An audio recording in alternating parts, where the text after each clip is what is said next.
নমস্কার, স্যান্দন টিভির পর্দায় আপনাদের সকলকে স্বাগত। সাথে আছে আমি দীপান্বিতা। চোখ রাখবো বিস্তারিত সংবাদে। দেশ শক্তিশালী হলে রাজ্য শক্তিশালী হবে, তাই দেশকে শক্তিশালী করতে এই লোকসভা নির্বাচন অত্যন্ত গুরুত্বপূর্ণ। বিরোধীদের বিভ্রান্তমূলক প্রচারে কর্ণপাত না করে সকলে যাতে পুনরায় প্রধানমন্ত্রী নরেন্দ্র মোদীর হাত শক্তিশালী করতে বিজেপিকে ভোট দেয়। বুধবার 26 আসারামবাড়ি বিধানসভা কেন্দ্রের অন্তর্গত রাম মানিক সর্দার পাড়া বিদ্যালয় মাঠ প্রাঙ্গণে আয়োজিত নির্বাচনী জনসভায় একথা বলেন মুখ্যমন্ত্রী ডক্টর মানিক সাহা। বিজেপি, তীব্রমথা এবং আইপিএফটি জোট প্রার্থী কৃতি সিং দেববর্মনের সমর্থনে আয়োজিত এই দিনে নির্বাচনী জনসভায় মুখ্যমন্ত্রী আরো বলেন, প্রধানমন্ত্রী নরেন্দ্র মোদী ত্রিপুরা রাজ্যে নির্বাচনী প্রচারে এসে বলেছিলেন, গত 10 বছর যে উন্নয়ন হয়েছে সেটা শুধুমাত্র ট্রেলার, পিকচার এখনো বাকি আছে। সুতরাং নরেন্দ্র মোদী তৃতীয়বার প্রধানমন্ত্রী হলে দেশকে বিশ্ব গুরুর স্থানে নিয়ে যাবে, এটা আর বলার অপেক্ষা রাখে না বলে অভিমত ব্যক্ত করলেন মুখ্যমন্ত্রী। মুখ্যমন্ত্রীর প্রধানমন্ত্রীর সঙ্গে আরো বলেন, নরেন্দ্র মোদী প্রধানমন্ত্রী হওয়ার পর দেখিয়েছেন কিভাবে দেশের উন্নয়নের স্বার্থে কাজ করতে হয়। প্রধানমন্ত্রী বলেছেন যে অমৃতকাল এখন চলছে, তার সুফল 2047 সালে দেখা যাবে, এর জন্য অপেক্ষাও করতে হবে। তাই প্রধানমন্ত্রী নরেন্দ্র মোদীর হাত শক্তিশালী করতে হবে বলে জানান মুখ্যমন্ত্রী। আয়োজিত নির্বাচনী জনসভায় মুখ্যমন্ত্রী আরো বলেন, এমন এক দেশ গড়ার পরিকল্পনা চলছে যেখানে দুর্নীতি থাকবে না। এই সরকার গরিব, কৃষক, নারী, যুবকের উন্নয়নের জন্য কাজ করছে, তাই এই সরকার গ্যারান্টি সরকার বলে দাবি করেন মুখ্যমন্ত্রী। আয়োজিত নির্বাচনী জনসভায় মুখ্যমন্ত্রী ছাড়া উপস্থিত ছিলেন প্রার্থী কৃতি সিং দেববর্মা, আগরতলা পুর নিগমের মেয়র দীপক মজুমদার সহ অন্যান্যরা। নির্বাচন খুব ইম্পর্টেন্ট, নির্বাচন খুব গুরুত্বপূর্ণ। মোদীজির হাত আমাদের শক্তিশালী করতে হবে, কারণ দেশ যদি শক্তিশালী হয় তবেই কিন্তু আমাদের যে রাজ্য এবং আমাদের বিধানসভা, আমাদের যে বিভিন্ন যে নির্বাচনী এলাকা, সেগুলো তবেই শক্তিশালী হবে। কিছুদিন আগে আমাদের যশস্বী প্রধানমন্ত্রী নরেন্দ্র মোদীজি এখানে বিবেকানন্দ ময়দানে এসেছিলেন। উনি কি বলেছেন? উনি বলেছেন যে আমি 10 বছরে আমার এই প্রধানমন্ত্রীত্বের রাজত্বে আমি যা কাজ করেছি সেটা শুধু ট্রেলার आप लोग देख रहे हो, পিকচার তো अभी বাকি है। কাজেই আমাদের মাননীয় প্রধানমন্ত্রী যে এত কাজ করার পরেও উনি বলছেন যে এটা শুধু ট্রেলার, আর পিকচার আমরা যখন তৃতীয়বারের জন্য মাননীয় প্রধানমন্ত্রীজি সরকারি নির্দেশিকাকে বুড়ো আঙ্গুল দেখিয়ে তীব্র দাবদাহের মধ্যেও খোলা স্কুল, অসন্তুষ্ট অভিভাবক মহল। সংবাদ মাধ্যমের কর্মীদের দেখে গা ঢাকা দিলেন স্কুলের শিক্ষক শিক্ষিকারা বলে অভিযোগ। ঘটনা রাজধানীর বাদারঘাট স্থিত Liton Melania the biggest step স্কুলে। তীব্র দহন যন্ত্রণা থেকে ছাত্র ছাত্রীদের স্বস্তি দিতে রাজ্য সরকারের তরফে 4 দিন স্কুল ছুটির জন্য জারি করা বিজ্ঞপ্তি তোয়াক্কা করল না বাদারঘাট স্থিত Liton millennium the biggest step school কর্তৃপক্ষ। সরকারি নির্দেশিকাকে বুড়ো আঙ্গুল দেখিয়ে এই তীব্র দাবদাহের মধ্যেও চালিয়ে গেল শিশুদের পঠন পাঠন সহ নাচ গান। গত 2 দিন ধরে আবহাওয়া দপ্তর থেকে সতর্কতা জারি করা হচ্ছে, আগামী 4 থেকে 5 দিন তাপমাত্রা 37 ডিগ্রি সেলসিয়াসের আশেপাশে থাকবে, যা স্বাভাবিকের চেয়ে 3 থেকে 4 ডিগ্রি বেশি। এই পরিস্থিতির মধ্যে সবচেয়ে বেশি বিপাকে পড়েছে কচি কাঁচা ও শিক্ষার্থীরা। বিশেষ করে রাজ্যের বেসরকারি ইংরেজি মাধ্যম স্কুলের কচি কাঁচারা তীব্র দাবদাহে নাজেহাল অবস্থা। অভিভাবকদের কাছ থেকে মোটা অঙ্ক আদায় করার জন্য বাধারঘাটের স্কুল এ ধরনের কার্যকলাপে রীতিমতোই ব্যস্ত থাকে। যাই হোক, শিক্ষা দপ্তর থেকে কড়া নির্দেশ থাকলেও বহু স্কুল কর্তৃপক্ষ পঠন পাঠন চালু রেখেছে। এর অন্যতম উদাহরণ বাধারঘাট স্থিত Liton millennium the biggest step school কর্তৃপক্ষ। কারণ মঙ্গলবার রাজ্যের শিক্ষা দপ্তরের পক্ষ থেকে 4 দিন স্কুল ছুটির ঘোষণা বিবৃতি মানুষের মোবাইল ফোনে পৌঁছে গেলেও স্কুল বন্ধ রাখার সিদ্ধান্ত নেয়নি Liton millennium the biggest step school কর্তৃপক্ষ। সংবাদ মাধ্যমের কর্মীরা বুধবার সকালে স্কুলে পৌঁছাতে স্কুলের দায়িত্বপ্রাপ্ত শিক্ষকরা ছাত্রছাত্রীদের ফেলে রেখে আশেপাশে লুকিয়ে পড়েন বলে অভিযোগ। পরবর্তী সময় তাদের ডাকাডাকি করে আনা হয়। দায়িত্বপ্রাপ্ত সুতপা রাউত নামে এক শিক্ষিকা সংবাদ মাধ্যমের মুখোমুখি হয়ে দাবি করেন তারা নাকি বুধবার সকালে এই বিবৃতি মোবাইল ফোনে পেয়েছেন। রাজ্যের সিংহভাগ মানুষ মঙ্গলবার এই বিবৃতি পেয়ে গেলেও এই শিক্ষিকার কথাই মনে হচ্ছিল যেন তিনি মঙ্গল গ্রহে বসবাস করেন, যার কারণে উনাদের মোবাইলে বিবৃতি পৌঁছাতে এত দিন বিলম্ব হয়েছে। সে শিক্ষিকার দাবি, তারপর নাকি তিনি অভিভাবকদের ফোন করে জিজ্ঞাসা করেছেন ছাত্রছাত্রীদের পাঠাবে কিনা। তারপর যারা এসেছে তাদের নাকি 1 ঘন্টা নাচ গান করিয়ে তারা বাড়ি পাঠিয়েছেন। বৃহস্পতিবার থেকে 3 দিন স্কুল বন্ধ রাখা হবে বলে জানান তিনি। মঙ্গল গ্রহের এই সুতপা ম্যাডামের কথার এতটা অসংলগ্নতা ছিল যে তিনি কথা বানিয়ে বলছিলেন সেটা স্পষ্ট ধরা পড়েছে বলে মনে করছেন অভিভাবকরা। না, একটু অমান্য করিনি। বাচ্চাদের স্কুল আর আমাদের স্কুলের স্টুডেন্টও তেমন নেই। এই মনে করেন 20 জন এরকম স্টুডেন্ট, 20-25 জন স্টুডেন্ট। আর অ্যাকচুয়ালি আমরা 1 ঘন্টার জন্য রেখেছি, কারণ অনেক প্যারেন্টসরাও চায় যে একটু সময় তারা খেলতে আসুক, অ্যাটলিস্ট খেলে সবার বাড়ি কাছে আছে। এই গরমের মধ্যে যদি কিছু হয় বাচ্চাদের, তো আর এই রেসপন্সিবিলিটি কে নেবে? অ্যাকচুয়ালি আমরা প্যারেন্টসের সঙ্গে কথা বলেছিলাম যে এটা তো 1 ঘন্টার জন্য কি আপনারা পাঠাবে নাকি। এটা অ্যাকচুয়ালি যারা যারা ইচ্ছা ওরাই পাঠিয়েছে, আর বাকিরা পাঠায়নি। আমাদের স্কুলের স্টুডেন্টই আছে 20-25 জন, আর অনেক বড় জায়গা, কোনোখানে মানে প্রবলেম নাই, শুধু একটু সময় বসে টসে আবার খেলে চলে যাবে, তার জন্য আমরা কিছু বলিনি। তো সরকারি মানে রুলস আপনারা আসলে মানছেন না, দাবি করছেন? অ্যাকচুয়ালি আজকেই রাখছি, কালকে থেকে স্কুলটা বন্ধ, যেহেতু নোটিশটা আমরা দেখতে ইয়ে হয়েছে। আর সকালবেলা যখন SMS করেছে তখন আর সরাসরি বন্ধ করতে পারিনি। তো এটা তো কালকেই নোটিশ দেওয়া হয়েছে সব প্রত্যেক স্কুলে, তো আপনারা তো কালকেই জানার দরকার ছিল না। নোটিশটা অ্যাকচুয়ালি আমরা কালকে পাইনি, যখন মানে পেয়েছি ততক্ষণে সকালবেলা, আর তখন নোটিশ দেওয়া যায়নি প্যারেন্টসকে, তখন বলেছি যে আজকে শুধু 1 ঘন্টার জন্য পাঠাতে হবে। প্রশ্ন উঠতে শুরু করে দিয়েছে, যদি ছাত্রছাত্রীদের কোনো রকম শারীরিক সমস্যা বা অসুস্থ হতো তাহলে এর দায় ভার কি স্কুল কর্তৃপক্ষ নিতে পারত? স্কুলের দায়িত্বপ্রাপ্ত কর্তৃপক্ষের এতটা উদাসীনতা অভিভাবকদের ভাবিয়ে তুলেছে। সূত্রের খবর, ছাত্রছাত্রীদের বাড়ি থেকে স্কুলে পাঠানোর ইচ্ছে ছিল না অভিভাবকদের। কর্তৃপক্ষের জোর জবরদস্তিতে ছাত্রছাত্রীদের স্কুলমুখী করছে অভিভাবক মহল। এই উদাসীন স্কুল কর্তৃপক্ষের বিরুদ্ধে কঠোর পদক্ষেপ গ্রহণের দাবি উঠছে।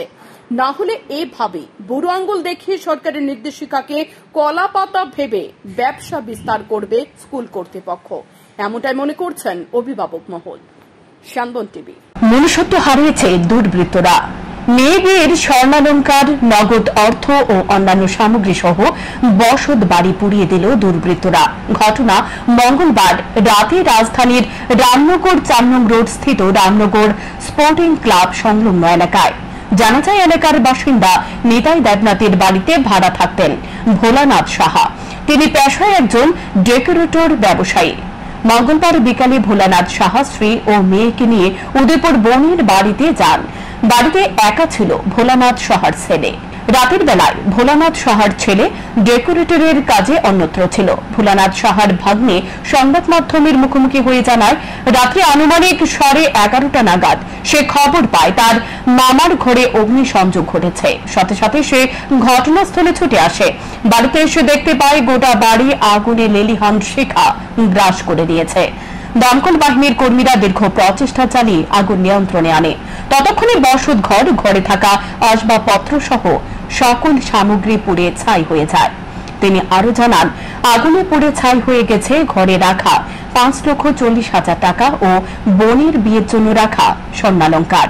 তিনি অভিযোগ করেন, ইচ্ছাকৃতভাবে কেউ তাদের ঘরে অগ্নিসংযোগ করেছে। তিনি ঘটনার সঠিক তদন্তক্রমে অভিযুক্তদের বিরুদ্ধে ব্যবস্থা গ্রহণ ও সরকারিভাবে সাহায্যের দাবি জানিয়েছেন। মিনিমাম ফ্যান্টের জিনিসের মানে ডেকোরেটর মাল তো 15 লাখ টাকার মাল ক্ষয়ক্ষতি হয়েছে, আর ক্যাশ 5.5 লাখ টাকা। আর বাসুর মেয়ের বিয়ের গয়না রেডিমেড মানে করে রাখছিল রেডি, না 5-7 ভরি আর কি বাসুরের মেয়ের বিয়ের গয়না। হ্যাঁ, আমি রাত 8:30টার সময় বেরিয়েছিলাম। আমার মা বাবা তারা ছিল আমার মাসে বাড়িতে গেছিল বেড়াতে। তো আমি রাত্রেবেলা হনুমানপুজো দেখতে বন্ধুদের সঙ্গে ঘুরতে বেরিয়েছিলাম। হঠাৎ করে রাত্রে 11:15টার সময় আমাকে ফোন করছে আমার পাশে বাড়ির এক বন্ধু, ফোন করে বলছে নাকি আমার বাড়িতে আগুন, ঠিক আছে, রাত্রে আয়। আমি আসার পর দেখলাম এই সাইড থেকে মানে মোটামুটি আধ থেকে বেশি জ্বলে গেছে। এইখানে বাড়িতে ঢুকতে ঢুকতে একটা সিলিন্ডার ব্লাস্ট মারলো। কিন্তু ঘটনা হলো আমাদের এই কারেন্টের যে মেন সুইচ, ঠিক আছে, এগুলি সব এখানে ছিল। হ্যাঁ, তো শর্ট সার্কিট মারা করতে পারিনি। আগুনটা পিছন থেকে লেগে সামনের দিকে এসেছে। তো ওই সাইড জায়গাটা পুরোটা ওপেন খালি আছে, ঠিক আছে। যে বা যারা করেছে আমার মনে হচ্ছে এটা জানিয়ে বুঝি করেছে, প্রি প্ল্যানে করেছে এটা। ওই সাইড থেকে আমাদের এটা হাফ মানে বেড়া দেওয়া ছিল, ওইটার মধ্যে মানে পেট্রোল দিয়ে কিছু হয়তো ফেলেছে ওটার থেকে, মানে এমন দ্রুত আগুন ছড়েছে। এটা মানে কাউকে কি সন্দেহ তোমার? কাউকে সন্দেহ বলতে এখন না তো সন্দেহ, এমনি তো শত্রু কেউ নেই। মোটামুটি আমরা কিছু সন্দেহ করছি কোন কারণে করেছে বা কে করেছে এটা আমি কিছু বুঝতে পারছি না। এটা যদি তদন্ত করা হয় তাহলে পুলিশ প্রশাসন সাহায্য দিয়েছে। এটা শিওর যে কেউ লাগিয়েছে, কারণ শর্ট সার্কিট হলে সামনে এদিক থেকে জ্বলতে বলে, আগুনটা পিছন থেকে জ্বলে এসেছে। পুলিশ প্রশাসন 10 মিনিটে এত আগুন ছড়ানোর কথা না। লোকসভা নির্বাচনের জন্য বাজারে দেখা নেই প্রশাসনিক প্রতিনিধি দলের, ফলে নিত্য প্রয়োজনীয় সামগ্রীর মূল্য মর্জি মাফিক বৃদ্ধি করে সাধারণ মানুষের পকেট কেটে চলেছে মহারাজগঞ্জে বাজারের কতিপয় অসাধু ব্যবসায়ীরা। এ নিয়ে যখন গত কয়েকদিন ধরে লাগাতার অভিযোগ উঠছে, তখন কুম্ভ নিদ্রা ভঙ্গ হল খাদ্য দপ্তর ও সদর মহকুমা প্রশাসনের। বুধবার খাদ্য দপ্তরের আধিকারিকরা নির্মল বিশ্বাসের নির্দেশে সদর মহকুমা এনফোর্সমেন্ট টিম রাজধানীর মহারাজগঞ্জ বাজারে অভিযান চালায়। এনফোর্সমেন্ট টিমের আধিকারিকরা এদিন মহারাজগঞ্জ বাজারে একাধিক দোকানে অভিযান চালায়। তারা প্রত্যক্ষ করেন বাজারে আলু ও পেঁয়াজের মূল্য স্বাভাবিকের চাইতে 5 টাকা বেশি দামে বিক্রি হচ্ছে। এনফোর্সমেন্ট টিমের এক সদস্য জানায়, হোলসেল বিক্রেতাদের বক্তব্য উৎসস্থল আলু ও পেঁয়াজের মূল্য বেশি, কিন্তু এ বিষয়ে তারা কোনো কাগজপত্র দেখাতে পারেননি। তিনি আরো জানান, ফার্স্ট পার্টি থেকে সেকেন্ড পার্টি আলু পেঁয়াজ ক্রয় করার পর ফার্স্ট পার্টি সেকেন্ড পার্টিকে কোনো রসিদ দিচ্ছে না। এ বিষয়ে বহুবার তাদেরকে সতর্ক করা হয়েছে, কিন্তু তারপরও তারা নির্দেশ মানছে না। ফলে ফার্স্ট পার্টি ও সেকেন্ড পার্টির গ্যারাকলে পড়ে সাধারণ ক্রেতাদের অধিক মূল্য দিতে হচ্ছে। তিনি আরো জানান, বর্তমানে প্রচলিত আইন নিয়ে বাজার নিয়ন্ত্রণ করা সম্ভব নয়। বাজার নিয়ন্ত্রণ করার জন্য প্রয়োজন আরো কঠোর আইনের। কি কি অভিযোগ আমরা দেখতে পেলাম? আসলে আমাদের সদর এনফোর্সমেন্ট টিম প্রতিনিয়তই আমরা বাজার পরিদর্শন করি। ইলেকশনের মুহূর্তে বেশ কিছুদিন বদ্ধ ছিল, কারণ আমরা সবাই ইলেকশনের কাজে খুব গুরুতরভাবে আমরা এঙ্গেজ ছিলাম। কালকে আমাদের মাননীয় ডিরেক্টর নির্মল অধিকারী মহোদয় বাজার পরিদর্শনের কথা বললেন এবং ওনার নির্দেশে আজকে আমাদের এই মহারাজগঞ্জ বাজারে আমরা ভিজিট করলাম। আমরা অনেকগুলি দোকানে ভিজিট করলাম, করে দেখলাম সেখানে মূলত আলু এবং পেঁয়াজের মূল্য আমার মনে হয় প্রতি কেজিতে 5 টাকা একটু বেশি। হোলসেল মার্কেটে তারা বলছে যে সোর্সে নাকি তাদের মূল্যটা বেশি, কিন্তু তাদের কাছে প্রয়োজনীয় কাগজপত্র চাইলে তারা এইভাবে কোনো সদুত্তর আমাদের কাছে দিতে পারেনি, কোনো রেকর্ডও আমাদেরকে দেখাতে পারেনি। আবার ফার্স্ট পার্টি থেকে সেকেন্ড পার্টি যে মালটা কিনে, তারা যে কেনার পর যে তাদেরকে একটা মেমো দেওয়া হয়, দীর্ঘদিন তারা বলা সত্ত্বেও তারা এই মেমোটা দেয় না। তো এই দুই ফার্স্ট পার্টি সেকেন্ড পার্টি দুই পার্টির ফক করে পড়ে আসলে সাধারণ ক্রেতাদের একটু অসুবিধার সম্মুখীন হচ্ছে। আমার মনে হয় ফার্স্ট পার্টি যখন মালগুলি কিনে তখন যদি তাদেরকে মেমোটা দিয়ে দিত তাহলে বাজারটা আরেকটু মূল্য নিয়ন্ত্রিত থাকতো। জয়পুর জেলার গঙ্গারামপাড়া এলাকায় 2 নাবালিকা গণধর্ষণের ঘটনায় গ্রেপ্তার চতুর্থ অভিযুক্তকে গ্রেপ্তার করল গোলাঘাটি বিধানসভার শ্রীনগর থানার পুলিশ। জানা যায়, শ্রীনগর থানার অন্তর্গত জম্পু জেলা গঙ্গারামপাড়ার চা বাগানে 13 এপ্রিল আমবাসা ও খুমরুঙ্গের 2 নাবালিকাকে 7 যুবক মিলে গণধর্ষণ করে। পরবর্তী সময় ধর্ষিতা 2 নাবালিকার পরিবারের পক্ষ থেকে 14 এপ্রিল শ্রীনগর থানায় 7 অভিযুক্তের বিরুদ্ধে লিখিত অভিযোগ দায়ের করা হয়।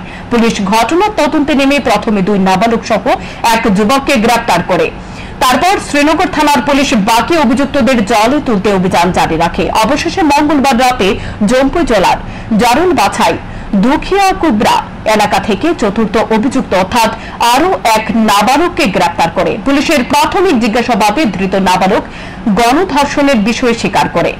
শ্রীনগর থানায় এক পুলিশ অফিসার জানায়, বুধবার দুপুরে ধৃত নাবালককে জুভেনাইল কোর্টে সোপর্দ করা হবে। এই গণধর্ষণের মামলায় তদন্তকারী অফিসার জানান, এই গণধর্ষণের মামলায় এখনো পর্যন্ত মোট 4 জন অভিযুক্তকে পুলিশ জালে তুলেছে। বাকি আরো 3 অভিযুক্তকে পুলিশ সহসায় জালে তুলবে।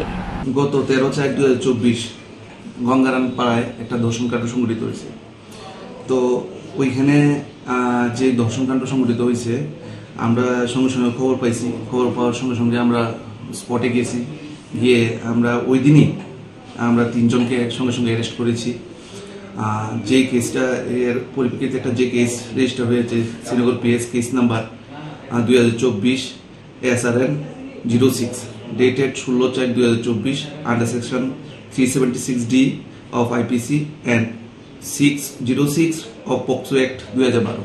বুধবার লোকসভা নির্বাচনে সড়ক প্রচারের শেষ দিনে সকাল 10:30 নাগাদ ইন্ডিয়া জোটের প্রার্থী রাজেন্দ্র রিয়াংয়ের সমর্থনে কমলপুরে হালহুলি এলাকায় এক কর্মী সভা হয়। এতে যোগদান করেন প্রদেশ কংগ্রেস সভাপতি তথা পশ্চিম আসনের জাতীয় কংগ্রেস প্রার্থী আশিস কুমার সাহা।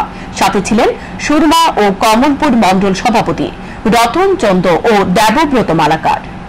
পূর্ব ত্রিপুরা আসন সহ সারা দেশে ইন্ডিয়া জোট সংখ্যাগরিষ্ঠতা নিয়ে ক্ষমতায় আসে এবং এটা প্রথম পর্যায়ের নির্বাচনেই পরিষ্কার হয়ে গেছে যে 102টি আসনে যে লড়াই, এই লড়াইয়ে প্রায় 88টি আসন নিয়ে এই ইন্ডিয়া জোট প্রথম পর্যায়ে এগিয়ে আছে।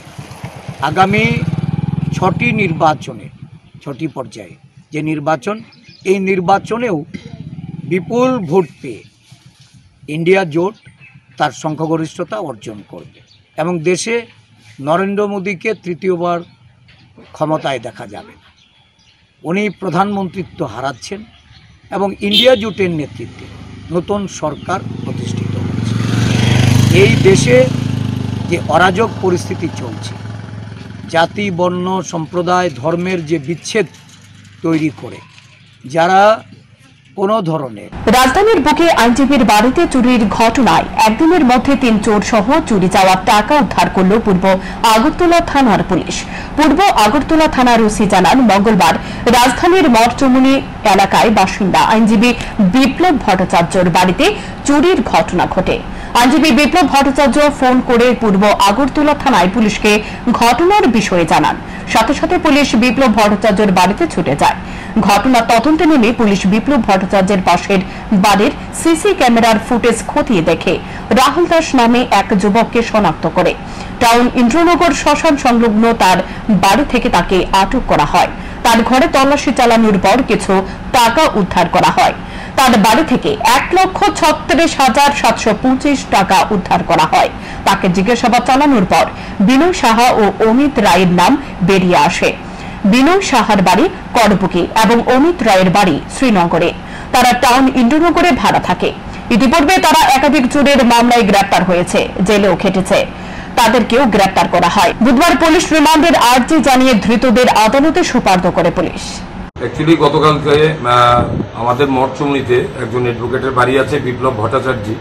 উনি সন্ধ্যার সময় একটা ফোন করে যে ওনার ঘরে চুরি হয়েছে।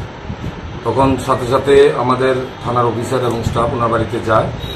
মঠচুমনিতে ওনারা 2 ভাই থাকেন, একজন গভর্নমেন্ট এমপ্লয়ি পিন্টু ভট্টাচার্য আর একজন উনি অ্যাডভোকেট। তারা সকালবেলা দুজনই বাড়ি থেকে বেরিয়ে গেছেন অফিস টাইমে।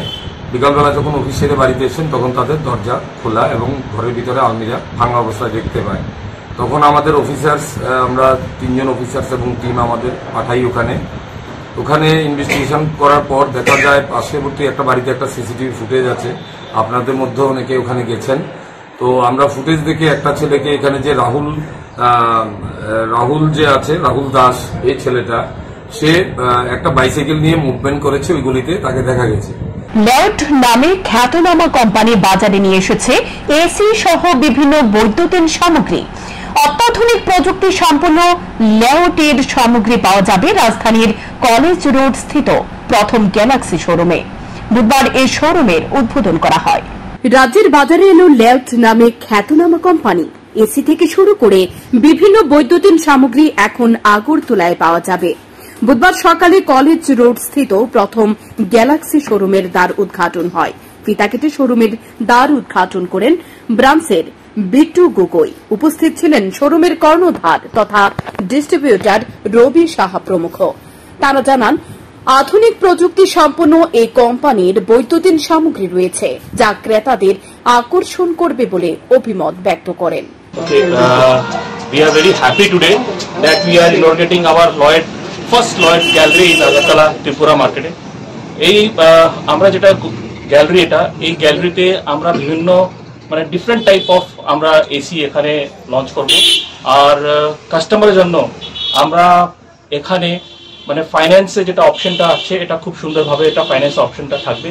1 টাকা मतलब अगर 1 रुपये भी अगर आप लोग देते हो तो आपको एसी आपको मिलेगा, पहला बात।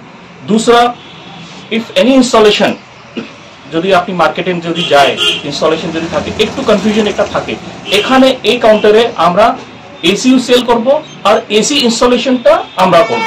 আর তার জন্য এটা স্পেশাল ইনস্টলেশনটা আমরা এখানে ভালো আর খুব মানে মার্কেট দিকে একটু কম থাকবে। মানে আমার 699 599 আর মানে যেটা নর্মাল 1500 টাকা লাগে ওটা কিন্তু এখানে নাই। আর যদি কিছু একটা মডেল আছে ওখানে আমরা ফ্রি ইনস্টলেশনও আমরা কাস্টমারকে দেব। So wish us luck and success. Shantan TV. রাজ্যের রাধাকৃষ্ণ জুয়েলারি কর্তৃক আয়োজিত বিবাহ মঙ্গল উৎসব মেগা লাকি ড্র খেলা অনুষ্ঠিত হয় বুধবার। লাকি ড্রতে ছিল এক বড় সুযোগ। বুধবার বিজেতার নাম ঘোষণা করা হয়। রাধাকৃষ্ণ জুয়েলারি আয়োজিত বিবাহ মঙ্গল উৎসব শুরু হয় 2023 সালের 20 নভেম্বর, চলে 2024 সালের 10 মার্চ পর্যন্ত। এ উপলক্ষে ছিল বিশেষ অফার। অফারে যে মেগা লাকি ড্র এর উল্লেখ ছিল সে মেগা লাকি ড্র খেলা অনুষ্ঠিত হয় বুধবার। এর থেকে 2 দম্পতির জন্য গোয়া হানিমুন ট্যুর প্যাকেজ বেছে নেয়। এই মেগা লাকি ড্র রাধাকৃষ্ণ জুয়েলারির উষা বাজার, আগরতলা, ধর্মনগর এবং বিলোনিয়া শাখায় একই সাথে চলে। জুয়েলারির কর্ণধার নারায়ণ দেবনাথ জানান, এবছর তাদের 60তম বছর পূর্তি হয়েছে। তাকে ঘিরে তাঁদের এ প্রয়াস এবং আগামী দিনে ক্রেতাদের সুবিধার কথা চিন্তা করে আরো অনেক অফার নিয়ে আসার চেষ্টা রাখবে। আমরা আজকে আমাদের বিবাহমঙ্গল উৎসবটা যে আমরা অফারটা এনেছিলাম, এই অফারটার মেগা ড্র ছিল একটা 2 জন দম্পতিকে আমরা গোয়া হানিমুন ট্যুর দেব। এই ট্যুরটা মেগা ড্রর মাধ্যমে হবে। এই 2 জন দম্পতির মেগা ড্রর মাধ্যমে আজকে আমরা তুলে নিলাম দাদার হাত ধরে। তো একজন আলিপুরদুয়ার এবং আরেকজন বেলোনিয়া, এই 2 জন দম্পতিকে আমরা হানিমুন ট্যুর দেব। এটা আজকে আমাদের সম্পন্ন হলো মেগা ড্র। তাছাড়া আমাদের 60 বছর পূর্তি উপলক্ষে আমরা এই বছরটাকে আমরা বিভিন্ন অফারের মাধ্যমে নিতে চলেছি এবং আগামী দিনও অফার আরও আসছে, অক্ষয় তৃতীয় অফারও আসছে।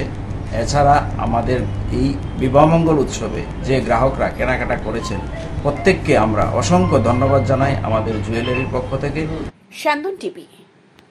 বুধবার থেকে শুরু হলো ত্রিপুরা মধ্য শিক্ষা পর্ষদ পরিচালিত এই বছরের মাধ্যমিক ও উচ্চ মাধ্যমিক পরীক্ষার উত্তরপত্র মূল্যায়নের কাগজ।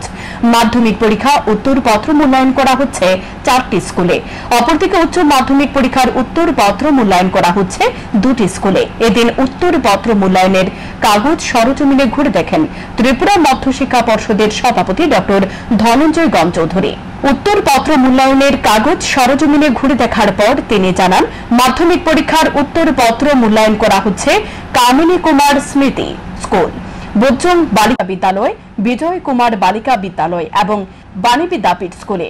অপরদিকে উচ্চ মাধ্যমিক পরীক্ষার উত্তরপত্র মূল্যায়ন করা হচ্ছে নেতাজি স্কুল ও বরতোয়ালি স্কুলে। উত্তরপত্র মূল্যায়নের কাগজ 25 দিনের মধ্যে শেষ হয়ে যাবে। উত্তরপত্র মূল্যায়নের 10 দিনের মধ্যে ফলাফল প্রকাশ করা হবে।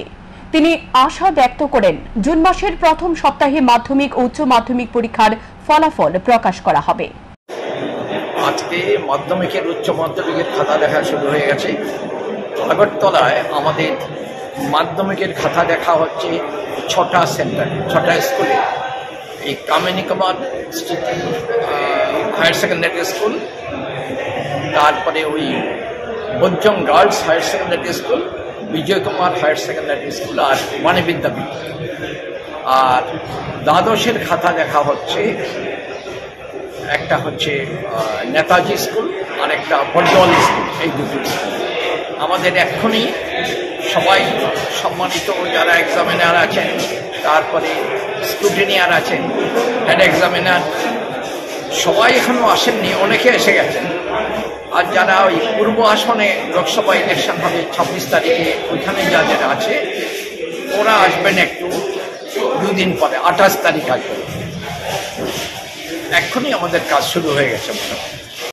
কংগ্রেস দেশকে ভাগ করার জন্য আবারও পরিকল্পনা গ্রহণ করেছে, কারণ তারা পরিবারতন্ত্রে বিশ্বাসী। দেশকে লুট করার জন্য কংগ্রেস সব সময় এভাবে তৎপর থাকে।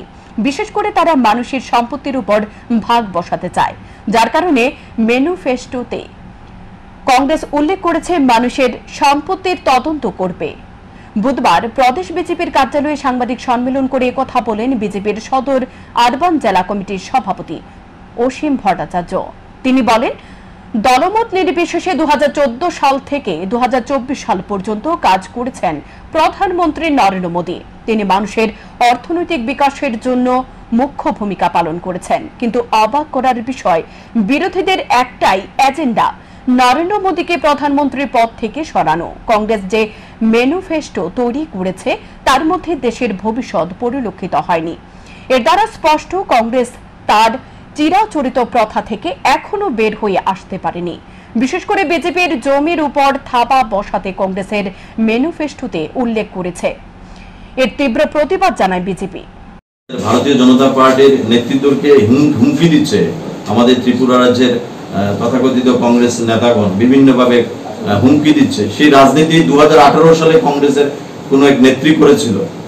তো সেই জায়গার মধ্যে ত্রিপুরা রাজ্যের গণদেবতারা সেটা প্রমাণ করে দিয়েছে, যে জনগণ সেটা প্রমাণ করে দিয়েছে। তো যারা এরকম নিজেদের টিআরপি বাড়ানোর জন্য এই ধরনের কাজ করছে, কংগ্রেস মানেই হচ্ছে ভ্রষ্টাচার, কংগ্রেস মানেই হচ্ছে নীতি ভ্রষ্ট। তো সেই নীতিভ্রষ্ট ভ্রষ্টাচার মানুষদের এই রাজ্যের মানুষও ভালো করে জানে, দেশের মানুষও ভালো করে জানে। আমরা আপনাদের মারফত একটা জিনিস বলতে চাই, যারা এই ম্যানিফেস্টোর মধ্যে দিয়ে ধর্মের নামে, বর্ণের নামে, জাতের নামে দেশকে টুকরো করার জন্য ষড়যন্ত্র করছে এবং মানুষের সম্পত্তির উপর যারা ভাগ করা বসানোর জন্য ষড়যন্ত্র করছে, লুট করার জন্য যারা ষড়যন্ত্র করছে, তাদের এই মানসিকতাকে ধিক্কার জানায়। এবং আগামী দিন যখন জুন মাসের 4 তারিখ যখন রেজাল্ট বের হবে, আমাদের যে মোদিজির যে স্বপ্ন 370 একাই, ভারতীয় জনতা পার্টি একাই 370 এবং আমাদের এনডিএ জোট 400 পার, সেটা তো হবেই। এবং আমি বলতে পারি যে ভারতবর্ষের যে রাজনৈতিক পরিস্থিতি দাঁড়িয়েছে, সেই পরিস্থিতির মধ্যে দাঁড়িয়ে একটা জিনিস বলতে পারি যে এটা আমাদের ভারতীয় জনতা পার্টির একদম অপকল্পনীয় একটা রেজাল্ট হতে যাচ্ছে। রাজ্যের স্কুলগুলিতে শিক্ষক স্বল্পতা দূর করা সহ বিভিন্ন দাবিতে বুধবার শিক্ষা দপ্তরের আধিকারিকের কাছে নিকট ডেপুটেশন প্রদান করল এনএসইউআই। এদিন এনএসইউআই এর পক্ষ থেকে এক প্রতিনিধি দল শিক্ষা ভবনে গিয়ে শিক্ষা দপ্তরের আধিকারিকের কাছে এক ডেপুটেশন প্রদান করে। ডেপুটেশন প্রদান শেষে এনএসইউআই এর প্রতিনিধি দলের এক সদস্য সংবাদ মাধ্যমের মুখোমুখি হয়ে জানান, রাজ্যের শিক্ষা ব্যবস্থা বেহাল হয়ে পড়েছে। স্কুলগুলিতে নেই পর্যাপ্ত শিক্ষক, বাড়িতে বসে শিক্ষকরা মোবাইলে পাঠদান করছে ছাত্রছাত্রীদের।